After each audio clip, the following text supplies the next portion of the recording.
Bien, buenos días a todos. Este es el seminario número 27 de la serie de seminarios del Laboratorio de Resonancias Magnéticas.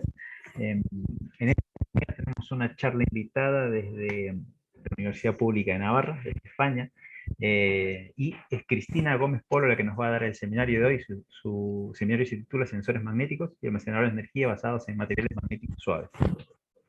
Un poco para contarles sobre Cristina: ella hizo su doctorado, su título y su doctorado en la física de materiales de la Universidad Complutense de Madrid en el 88 y en el 92. En el año 95 se unió a la Universidad Pública de Navarra como profesora asociada y como full professor en 2011. Sus actividades de investigación están enfocadas en las propiedades magnéticas y aplicaciones de materiales nanoestructurados, magnéticos, y también incluyen el estudio de sistemas de nanopartículas, nanocristalinas y amorfas. Ha participado en distintos proyectos nacionales e internacionales relacionados principalmente con los materiales magnéticos nanoestructurados y sus aplicaciones.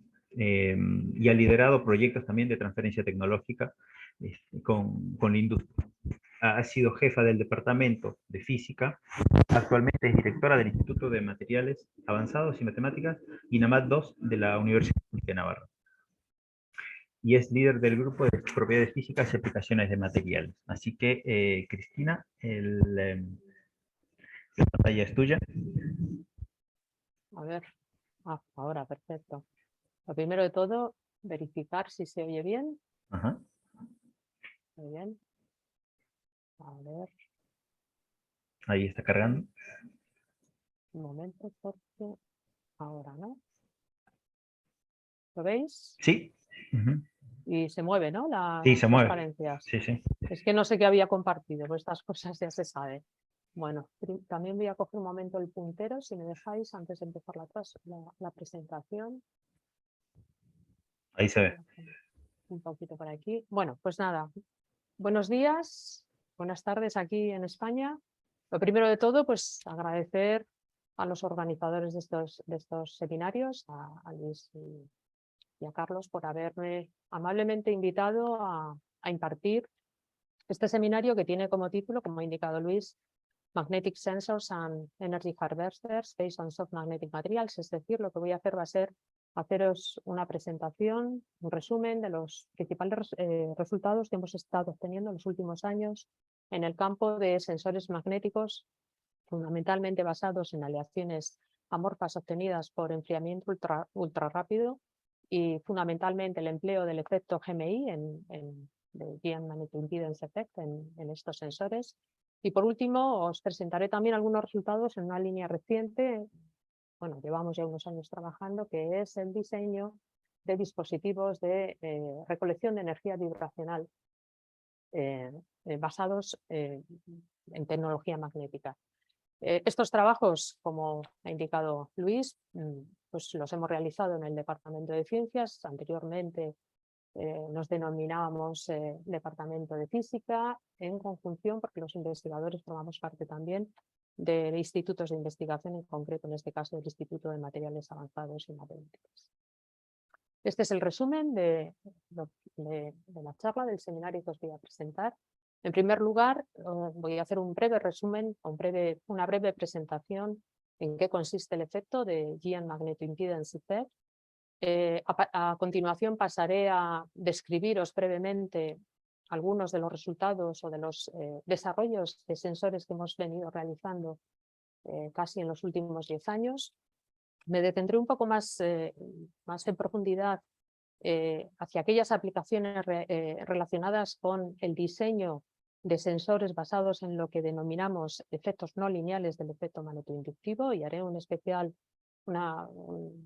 descripción de los detectores de nanopartículas magnéticas, tal como Luis me indicó, que podría ser de vuestro interés, pero también os describiré brevemente algunos resultados que hemos obtenido en el desarrollo de técnicas para análisis no destructivo de materiales ferromagnéticos de aceros.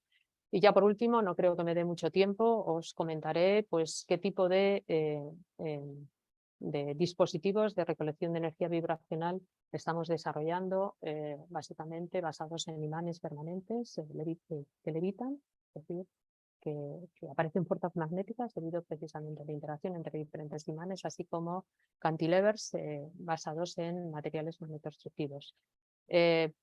Finalizaré, como cualquier charla, con conclusiones y agradecimientos, pero me gustaría, a ver si me da tiempo, pues introduciros, aunque sea en un par de minutos, nuestro grupo de investigación y brevemente dónde estamos y dónde está la Universidad Pública de Navarra. Entonces, lo primero de todo, como os digo, por aquellos que no estén familiarizados con el efecto GeoMagnetic Magnet Impedance Effect, pues introduciros brevemente cuál es la base del efecto. El efecto es un efecto clásico, un efecto electrodinámico clásico que consiste básicamente que cuando hacemos pasar una corriente eléctrica de alta frecuencia sobre un material conductor, si además es ferromagnético, pues aparece lo que se denomina el efecto skin, o el efecto piel, que se caracteriza porque la corriente eléctrica está confinada en una pequeña capa superficial que depende esta capa superficial de una serie de parámetros como son la resistividad eléctrica, la frecuencia, pero a nosotros lo que nos interesa es la permeabilidad magnética. ¿Qué es lo que quiere decir? Lo que quiere decir es que si estamos a alta frecuencia, pasamos corriente por un material ferromagnético, insisto, de alta frecuencia, podemos modular el paso, la profundidad de penetración de esta corriente eléctrica mediante agentes externos y el efecto de magnetoimpedancia clásico es mediante la aplicación de campos magnéticos externos que lo que hacen es disminuir la permeabilidad magnética transversal y así hacer que la corriente fluya por toda la sección del conductor. ¿Qué es lo que ocurre? Que asociado con este cambio en las dimensiones donde está circulando la corriente eléctrica, lo que vamos a observar es que la impedancia eléctrica va a cambiar y de hecho cambia, puede ocurrir que obtengamos configuraciones en las que se pueden obtener hasta un 300% de variaciones en la impedancia eléctrica. Y por lo tanto, son efectos que si bien se conocen desde los años 30, esta es la primera referencia donde se detalla que en un hilo ferromagnético aparecen efectos del efecto piel que dependen del campo magnético aplicado, pero fueron básicamente durante los años 90 donde se empezaron a estudiar de manera más intensiva estos efectos, inicialmente por el grupo de Recife en Brasil y también posteriormente por el grupo de Larissa Panina y de Kaneo Mori en Japón. De hecho, en base a este efecto, se pueden diseñar sensores de campo magnético de muy alta sensibilidad y en la actualidad pues, existe una compañía japonesa que está directamente relacionada con el profesor Kaneo Mori que se pueden comprar comercialmente estos dispositivos integrados ya en su propia electrónica y se utilizan básicamente para magnetómetros de muy alta sensibilidad, para brújulas, para sistemas de orientación, etc. Sin embargo, a pesar de que tradicionalmente el efecto de magnetoimpedancia gigante se ha asociado con los cambios de impedancia eléctrica en el conductor por el hecho de aplicar un campo magnético, existen otros efectos relacionados con los cambios de permeabilidad que también nos permiten realizar desarrollos de aplicaciones, otro tipo de sensores. Entonces, yo en este seminario os voy a presentar algunas aplicaciones que están relacionadas con los cambios de la profundidad de penetración del efecto skin mediante la aplicación de campo magnético externo, como por ejemplo os voy a presentar el diseño de sensores de posición o acelerómetros, o por ejemplo lo que hemos hablado antes de detectores de nanopartículas magnéticas, así como sistemas de detección de defectos en aceros. Esto básicamente lo hemos hecho en base a lo que os voy a presentar como lo que denominamos los términos no lineales del efecto magnetoinductivo, del efecto GMI. Y también os voy a presentar otros resultados, otros desarrollos que hemos venido realizando haciendo o utilizando el efecto skin, utilizando otro efecto externo para producir las modificaciones en la profundidad de penetración. Es decir, os voy a presentar que hemos desarrollado sensores de temperatura y hemos desarrollado un sensor multifuncional para medir simultáneamente temperatura y humedad y también sensores magnetoelásticos donde en este caso las variaciones de la permeabilidad magnética se producen a través de la aplicación de tensiones en el material y así hemos diseñado sensores de deformación en piezas cilíndricas, detectores de flujo de agua en tuberías o un trabajo que a mí me parece muy bonito y es el desarrollo de tensiómetros para analizar analizar el estado hídrico de plantas en el sector de agronomía.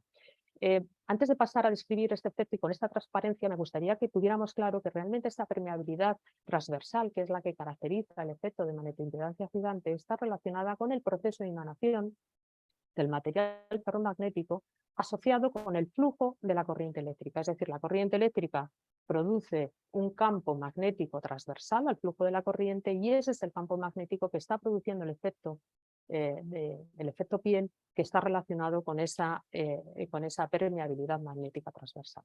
Bien, pues empecemos con este repaso de determinadas aplicaciones que hemos venido realizando con los sensores de temperatura.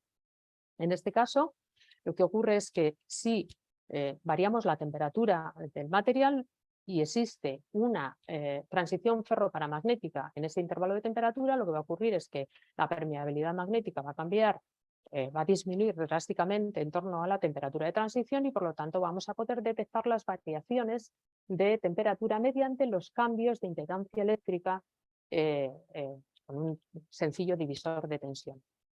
Nosotros los estudios los hicimos no en cualquier material homogéneo, sino que los hicimos utilizando aleaciones nanocristalinas, donde estas aleaciones nanocristalinas se estudiaron de manera muy extensa, desde que en los años 80, Yoshizawa, en los años 80 del siglo pasado, Yoshizawa descubriera que presentaban un comportamiento excelente, uno de los mejores comportamientos magnéticos blandos que se interpretaban como consecuencia del acoplamiento magnético entre los nanocristales de alfa hierro silicio y la matriz amorfa residual. ¿Por qué se denomina matriz amorfa residual? Porque estos materiales nanocristalinos fundamentalmente se obtienen mediante tratamientos térmicos adecuados de la estructura amorfa que en la mayoría de los casos se obtiene mediante técnicas de enfriamiento ultrarrápido. ¿Qué es lo que ocurre? Que cuando pasamos la temperatura de Curie, cuando se produce la transición ferropara de la matriz amorfa residual, lo que ocurre es que los granos de alfa silicio se desacoplan y por lo tanto existe una notable disminución de la permeabilidad magnética que se refleja a través de cambios fácilmente detectables con una sencilla electrónica en la impedancia del material. Nosotros en este estudio utilizamos hilos obtenidos mediante enfriamiento ultrarrápido. Estos hilos los obtuvimos en colaboración con el profesor Manuel Vázquez del Instituto de Ciencia de Materiales de Madrid. Y básicamente lo que hicimos fue introducir cromo porque el cromo nos permitía controlar la temperatura de desacoplo de los nanocristales bien a través de tratamientos térmicos o bien a través del porcentaje de cromo. No me quiero extender mucho, pues si no estaríamos aquí toda la tarde contando, además este trabajo ya tiene unos cuantos años, pero lo que sí que me gustaría era mostraros los resultados. Insisto, seleccionando adecuadamente la composición y las condiciones de tratamiento, éramos capaces de obtener prácticamente una dependencia lineal de la parte imaginaria de la impedancia del material y estos resultados se obtienen simplemente cogiendo el sensor y subiendo la temperatura mediante el contacto con la mano, tomando el sensor con nuestra mano. Y el interés de poder controlar la temperatura es porque esto era parte de un proyecto con una empresa que se dedicaba a la edificación y que estaba interesada en obtener sensores multifuncionales que fueran capaces de medir simultáneamente las temperaturas en torno a temperatura ambiente, pero también otra serie de parámetros, fundamentalmente la humedad. Y para ello lo que hicimos fue hacer un sensor multifuncional utilizando como base estos hilos para medir la temperatura y lo que hicimos fue con Sol Gel recubrirlos con unas capas de dióxido de titanio, que es un material muy buen absorbente de la humedad, y construimos un sensor multifuncional donde básicamente lo que hacíamos era, entre los contactos A y B medíamos la temperatura, como os he comentado anteriormente, y entre C y B, este es el recubrimiento de óxido de titanio, este era un depósito de oro, lo que hacíamos era medir la capacidad y por lo tanto medir la humedad como os muestro en en esta transparencia, en esta figura. Por lo tanto, con este único elemento y únicamente utilizando 3 contactos, éramos capaces simultáneamente de medir temperatura y humedad.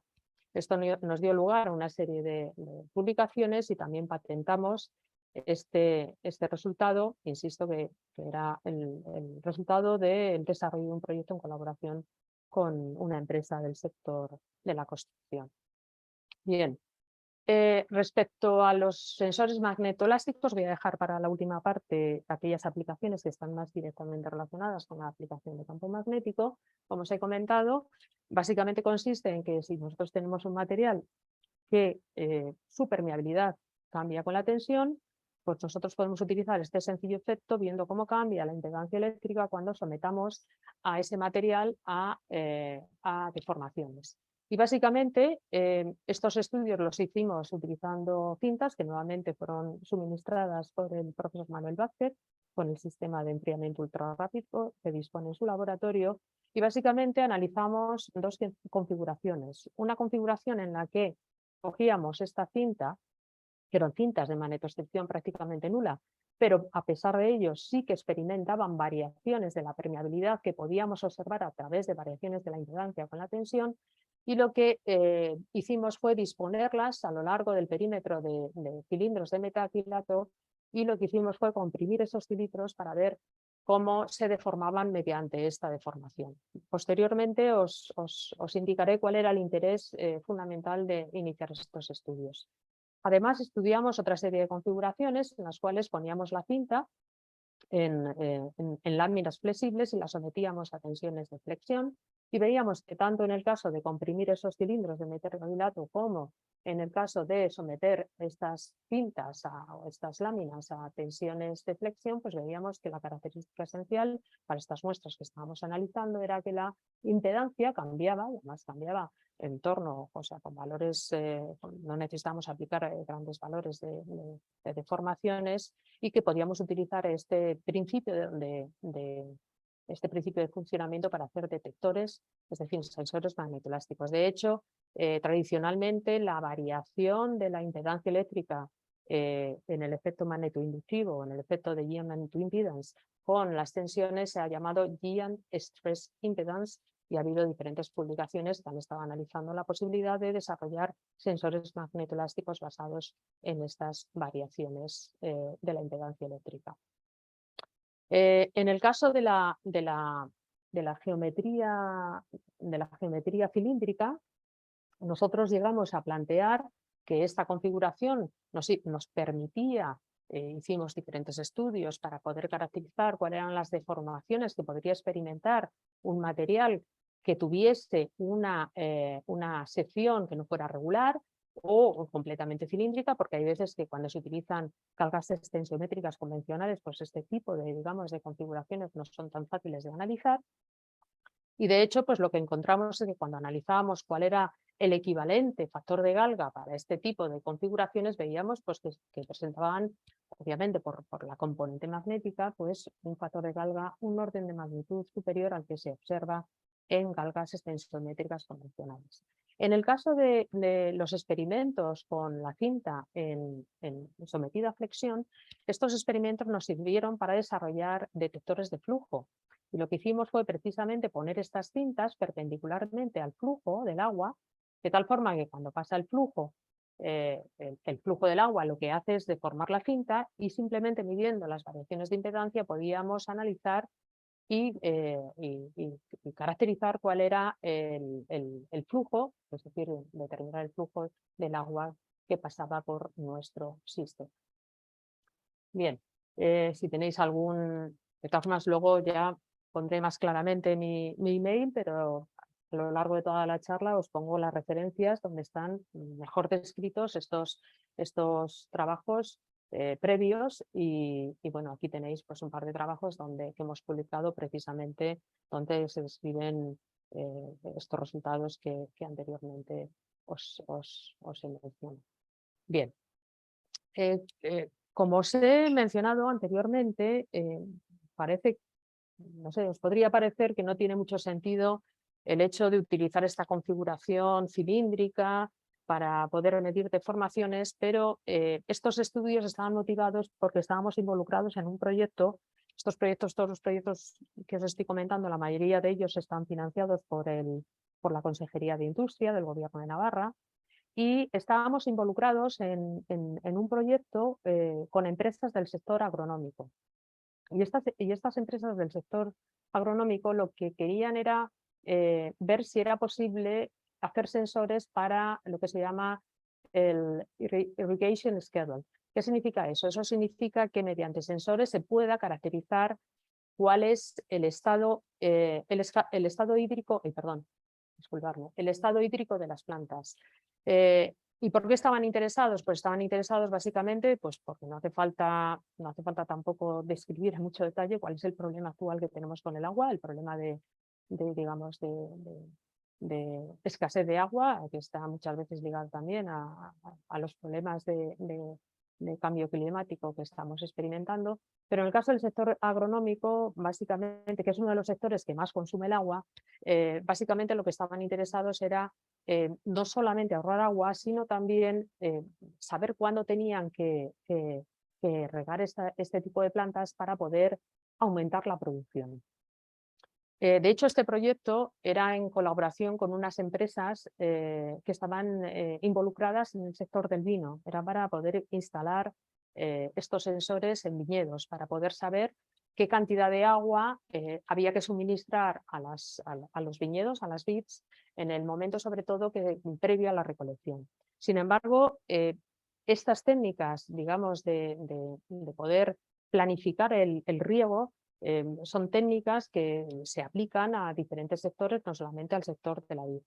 Bien, ¿en qué consisten? Existen diferentes técnicas, yo no me voy a extender, os voy a describir por qué estos sensores magnetoelásticos pueden resolver o pueden utilizarse en este sector. Una cosa curiosa que ocurre a las plantas, que yo por lo menos antes de involucrarme en este proyecto no sabía, es que las plantas, los troncos de las plantas y los tallos, su diámetro varía a lo largo del día. Eso quiere decir que el diámetro es mínimo durante el día debido a procesos de evaporación, y durante la noche, puesto que la evaporación disminuye, lo que hace es expandirse. Y los investigadores o los tecnólogos del sector agronómico lo que hacen es evaluar cómo varían las dimensiones de estos troncos para, en función de esa evolución temporal, en función de la diferencia entre los máximos y si está subiendo o si está bajando, saber cuál es el estado hídrico de la planta y por lo tanto regarlo más o menos en consecuencia. Bien. ¿Cómo se hace esto tradicionalmente? Aparte de que hay técnicas ahora pues, con drones que hacen imágenes espectrales, etcétera, etcétera, existe una técnica tradicional que son los dendrómetros, y muchos de ellos están basados en tecnología magnética. Y la forma más sensible de medir estas variaciones es utilizar un LVDT, que es un transformador basado en técnica magnética, que es básicamente un vástago que se desplaza, un vástago con un material magnético que se desplaza en dos bobinas en serie y en oposición. Es básicamente eso. Pero el problema es que, aunque son muy sensibles, pues estos sensores cuestan del orden de 300 euros. Entonces, claro, pues a lo mejor si quieres construir, pues si quieres fabricar un vino muy exquisito, pues sí que te compensa, pero si quieres ponerlo en una planta de melocotones, en plantación de melocotones, pues 300 euros por planta, pues parece poco viable. Entonces nosotros, voy a quitar esto porque es que no veo exactamente esta parte, disculpar. Bien. Entonces nosotros, ¿cuál era nuestra propuesta? Pues nuestra propuesta, y por eso os digo que esos resultados respecto de los cilindros de metacrilato fueron los estudios previos, fue precisamente poner estas cintas magnetostrictivas, ¿no?, que no son muy magnetostrictivas, pero tienen en definitiva respuesta suficiente como para poder observar variaciones de la impedancia en función de la tensión. Y nuestra propuesta era construir dendrómetros donde los poníamos alrededor de los troncos, y por lo tanto podíamos observar cuando por la noche estaban tensionadas debido a que el tronco estaba muy expandido porque se había dilatado mucho, podíamos observar esas variaciones. Y de hecho eso es lo que estuvimos haciendo. Estuvimos desarrollando en colaboración con el Departamento de Ingeniería Eléctrica no solamente el acondicionamiento de señal, sino también la alimentación. Y aquí tenéis una fotografía de los sensores que desarrollamos. Esto es una vid en un viñedo cerca de Pamplona, y sí que vimos que, bueno, pues que la tecnología reproducía, en rojo tenéis las variaciones del diámetro en función del tiempo utilizando esta tecnología convencional. Aquí de nuevo tenéis la referencia del artículo que publicamos. Bien, entonces, como veis, pues este efecto, que es muy sencillo y es simplemente coger un material, bueno, sencillo, quiero decir, pues optimizar el efecto, etcétera, etcétera. No es tan sencillo como simplemente hacer los contactos, pero bueno, que es un efecto, digamos, de gran sencillez, y ya os he descrito dos aplicaciones que no tienen directamente que ver con las aplicaciones tradicionalmente que se han empleado para el desarrollo de estos sensores. Pero aún así, pues nosotros también trabajamos en ver qué otras aplicaciones podríamos obtener utilizando el efecto de magnetoimpedancia gigante, pero en este caso ya con variaciones de la impedancia eléctrica o de la permeabilidad circular, permeabilidad magnética circular, relacionadas con cambios en el campo magnético externo. Entonces, lo primero que hicimos fue describir o diseñar, mejor dicho, sensores de posición de no contacto, donde aquí tenemos el hilo y básicamente estos sensores, además esta es una tecnología estándar que se utiliza utilizando sensores de resonancia, de magnetoresistencia anisotrópica o efecto Hall, etcétera, etcétera. Son sensores comerciales estándar y nosotros lo que hicimos fue utilizar la misma idea, es decir, coger un imán, ponerlo a una distancia relativa del elemento sensor, que en este caso era un hilo, nuevamente de magnetostricción prácticamente nula, para que fuera muy blando. En este caso el hilo fue suministrado por el doctor Amitabh Mitra de la India, y en el momento en que nosotros desplazamos ligeramente este imán, el campo que experimenta o el campo que observa el elemento sensor cambia y por lo tanto podemos detectar las variaciones del imán. Aquí podéis ver cómo podíamos y llegamos a la sensibilidad micrométrica, porque nuevamente estábamos interesados en ver si este tipo de sensores los podíamos aplicar para la aplicación que os he dicho antes.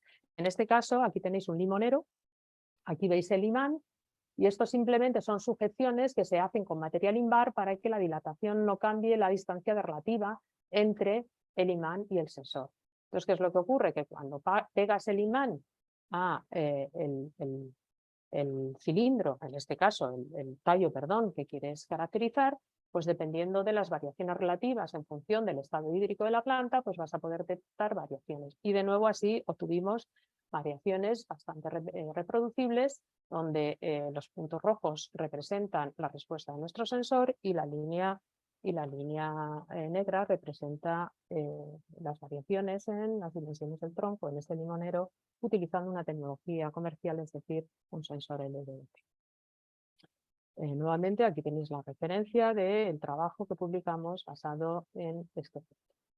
Y ya por último, antes de pasar a los términos no lineales, pues también hemos estado trabajando en utilizar este efecto para hacer acelerómetros. Pues básicamente, pues esto es un shaker, es un dispositivo que vibra a una frecuencia conocida. Esto es un acelerómetro piezoeléctrico comercial y este es nuestro sensor GMI.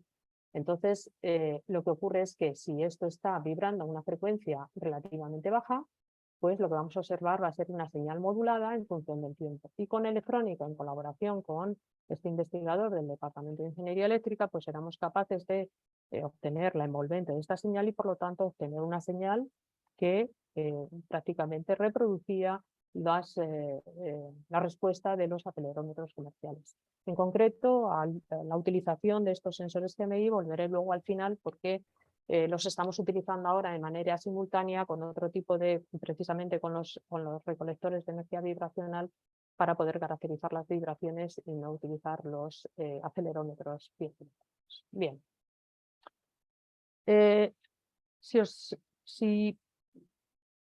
Espero haber sido capaz de describiros fácilmente el efecto. Espero que haya sido capaz de transmitiros que es un efecto muy sencillo, que simplemente consiste en pasar una corriente de alta frecuencia por un material y mediante diferentes técnicas medir cómo varía la impedancia eléctrica en función de diferentes parámetros, pero normalmente lo que se hace es medir el voltaje total de esa señal. Eso es lo que de manera más genérica se ha estado realizando, a la hora de analizar el efecto de magnetoimpedancia gigante.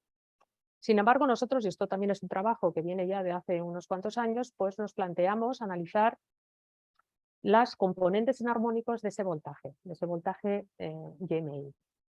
Y la primera pregunta es, ¿por qué tiene que aparecer, por qué aparece un voltaje o otros armónicos en el voltaje GMI? Básicamente aparece porque lo que estamos haciendo es ver variaciones, aunque sea a través de las ecuaciones de Maxwell, y son, quiero decir, no es tan fácil obtener las ecuaciones, la resolución tiene que ver con las funciones de Bessel, etcétera, que se obtienen cuando la permeabilidad es un parámetro, etcétera, pero básicamente lo que estamos observando son las variaciones de impedancia que tienen que ver con el proceso de emanación perpendicular de la muestra excitada por la corriente eléctrica. Entonces, obviamente, los procesos de emanación de manera general son procesos, digamos, no lineales, donde aparecen términos que no son solamente, es decir, la susceptibilidad no es un término lineal, aparecen otra serie de términos.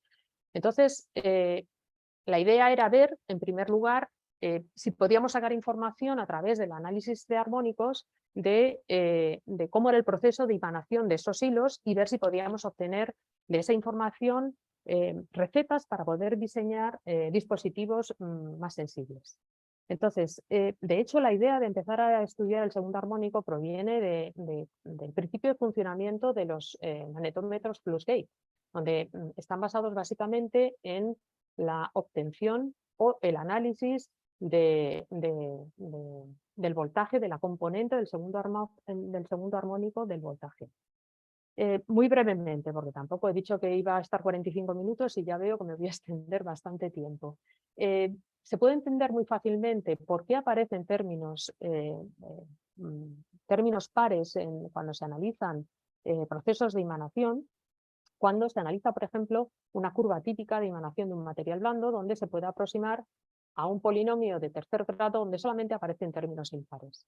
¿Qué es lo que quiere decir eso? Lo que quiere decir eso es que si yo hago un dispositivo basado precisamente en la ley de inducción, pues lo único que voy a obtener va a ser que el voltaje va a contener solamente términos pares. Pero sin embargo, en estos sensores de tipo flux gate ya se conocía que si simultáneamente a este campo alterno que me permite medir, digamos, esta es la forma característica de medir, quiero decir, leyes de inducción utilizando materiales ferromagnéticos. En este tipo de magnetómetros flux gate se conoce que si se aplica un campo AC superpuesto, lo que ocurre